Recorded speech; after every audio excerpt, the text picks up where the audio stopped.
Ito ang bagong balita ukol sa siklista at nanganganib ang buhay ng vlogger sa usaping girian sa kalye o road rage na siyang kumuha ng video at kasalukuyang hinahanapan ng katotohanan o maging susi ng katotohanan. Pero tila yata may kampihang nangyari sa kapwa kabaro. Di ba? Yes. Hindi lahat ng driver at napakabihira at napakabawal kasi sa Anti-Distracted Driving Act na ikaw ay hawak ng video habang nagda-drive, no? Okay. Gagawin mo lang yan kung meron kang gustong makuha talaga na interested ka. Gusto kong i-emphasize yan. Yan. Pansinin niyo, naka-start na ang video, di ba? Wala pa yung banggaan.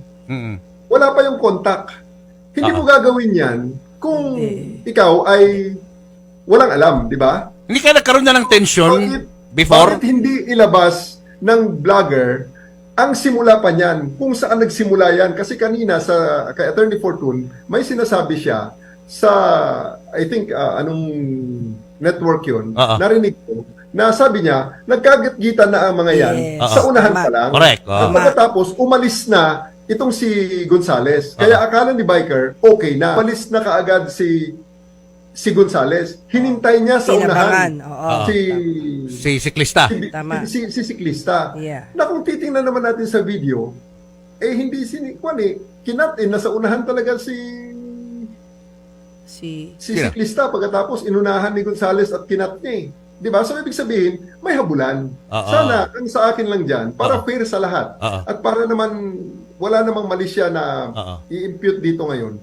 Ilabas ni vlogger ang pinakasimula ng lahat ng yan. Kung paano nagkaroon na may idea siya na maggitgitan ang dalawang yon. Ang layo niya pa, tinututukan niya na yung kanyang camera, ang kanyang cellphone, nakatutok na dun sa dalawa na about magitgitan. So, ibig sabihin, alam niya na magigitgitan. So, kapag nangyari na. Kung nilabas niya yung video na yun, may maitutulong po ba yun sa inyong investigation? Tama po. At least malalaman natin kung ano talaga ang punot dulo. Di ba? Kasi may assertion si Gonzales na hindi ko naman pwedeng sabihin na totoo. Dahil assertion niya lang Oo nga. Ang kailangan natin ngayon kung anong reply ni cyclist. However, si cyclist ay ayong lumabas.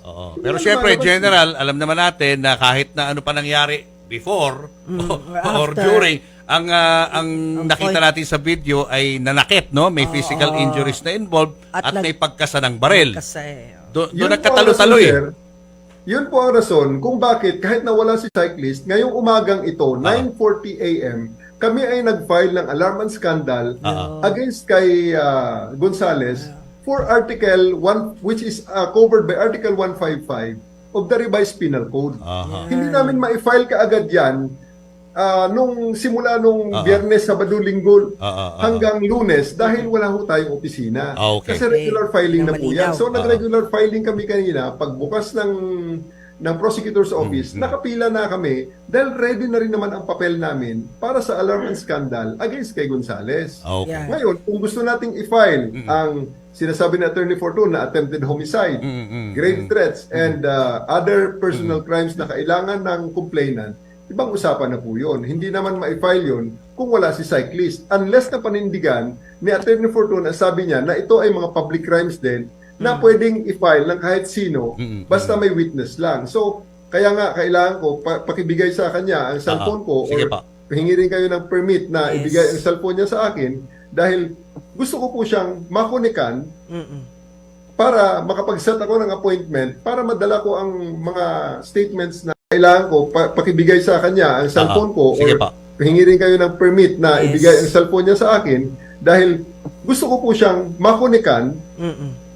para makapag-set ako ng appointment para madala ko ang mga statements na... Anong masasabi nyo dito sa kapwa kabaro na nagkakampihan na sa insidenteng ito? Kanino kayo maniniwala? Kay vlogger o kay general at sa retired police? Comment down upang mapag-usapan natin. Nag-uulat, what's new? Sa hindi pa nakapag-subscribe, follow, and share, huwag niyong kalimutan na tangkilikin upang patuloy na makapaghatid ako ng magandang balita.